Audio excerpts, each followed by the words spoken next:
Ზვიად-ცეცხლაძის ვეფხია კასრაძის და ჯგუფურ ძალადობაში ბრალდებულ კიდევ 6 დემონსტრანტის პროცესზე ზვიად-ცეცხლაძის ადვოკატმა მტკიცებულებების გამოკვლევა დაასრულა. დავით ჭიკაიძის თქმით, მათ მტკიცებულებები ადასტურებს, რომ ზვიად-ცეცხლაძე უდანაშაულოა ბრალდება, რასაც ედავება იმ დროს ბრალდებული ბათუმში იმყოფებოდა და ბაბუის გარდაცვალების სამძიმარს იღებდა. მისივე შეფასებით, ცეცხლაძე 30 ნოემბერს Facebook Live-ის ძალადობას ვერ დააორგანიზებდა და საქმეში არსებული ვიდეო უხმოდა, რაც მტკიცებულებად გამოყენებას შეუძლებელს ხდის. შემდეგ სხდომაზე, რომელიც 11 აგვისტოს ჩატარდება, სხვა ადვოკატები გააგრძელებენ მტკიცებულებების გამოკვლევას. მამა გარდამეცვალა 27 ნოემბერს, შესაბამისად ზვიადი 27-შივე ჩამოვიდა ბათუმში და გასვენებამდე იმყოფებოდა ბათუმში.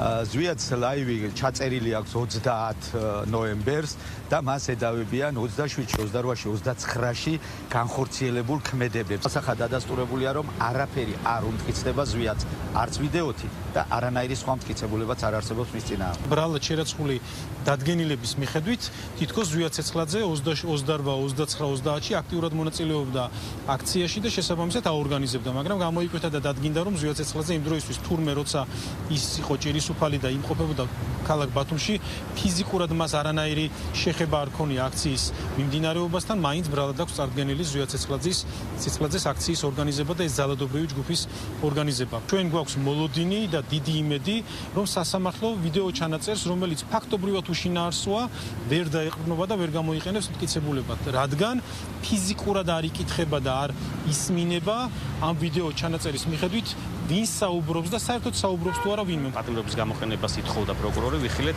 როგორ ახმოვანებდა პროკურორი სასამართლოს წარდგენილ ვიდეოს, რომელსაც ხმა არ გააჩნია და პროკურორმა მსახიობური ნიჭით გაახმოვანა ეს ვიდეო. ის რაც აქციებზე მოხდა, იყო რეალურად პოლიციის ფორმაში ჩაცმული კრიმინალების მიერ ადამიანების დარბევა, ცემა, ძალადობა მათზე და მეორე მხრივ მტკიცებულებების ფალსიფიკაცია.